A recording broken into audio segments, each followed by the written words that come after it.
l'allocution télévisée de 12 minutes dans laquelle déjà il exprime la solidarité de la nation et une vraie empathie, et bien là il est venu la montrer, cette empathie, et c'était un exercice qui était important pour montrer, en fait, on revient à ça, qu'il aime les Français. C'est ça le sujet pour Emmanuel Macron, dire aux Français « je vous aime ». C'est encore audible ou pas, ça?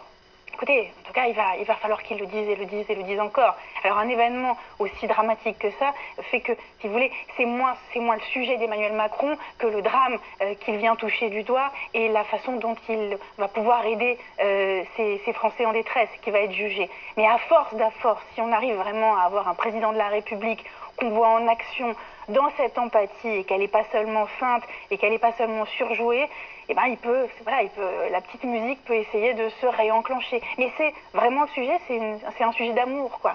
C'est un sujet charnel et un sujet d'amour. Voilà. Il y a aussi un élément intéressant, et notamment dans l'extrait que l'on a écouté il y a quelques instants, Emmanuel Macron qui veut afficher une forme de proximité avec les Français, mais aussi avec les territoires. Et on sait à quel point les élus locaux, certains d'entre eux en tout cas, sont en colère contre le pouvoir central aujourd'hui. Emmanuel Macron qui prône presque une forme de décentralisation dans les moyens déployés pour venir en aide aux sinistrés.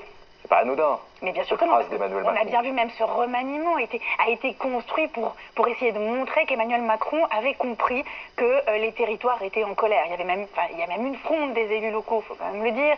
Donc là, il y a véritablement une volonté pour Emmanuel Macron de montrer qu'il n'est pas seulement le petit prince de Paris. Et qu'il sait ce que c'est la France, le terrain, les territoires et les élus locaux. C'est-à-dire que, vous voyez, il essaye de leur montrer qu'il leur fait confiance, qu'il n'a pas besoin que tout remonte à Paris, et en effet là-dedans il y a quelque chose qui va bien au-delà du drame de l'Aude. Il y a une volonté pour Emmanuel Macron de retisser, et là on revient à ça, c'est retisser un lien avec des territoires qui considèrent qu'il n'est pas des leurs. Voilà, que finalement Macron c'est le président des villes, c'est le président des riches. Et bien là il faut montrer qu'il est le président des gens en détresse et le président de la province française, le président de la campagne, le président des bottes crottées. Voilà, c'est tout ça, c'est toute cette histoire-là qu'il faut essayer de renouer avec la France et avec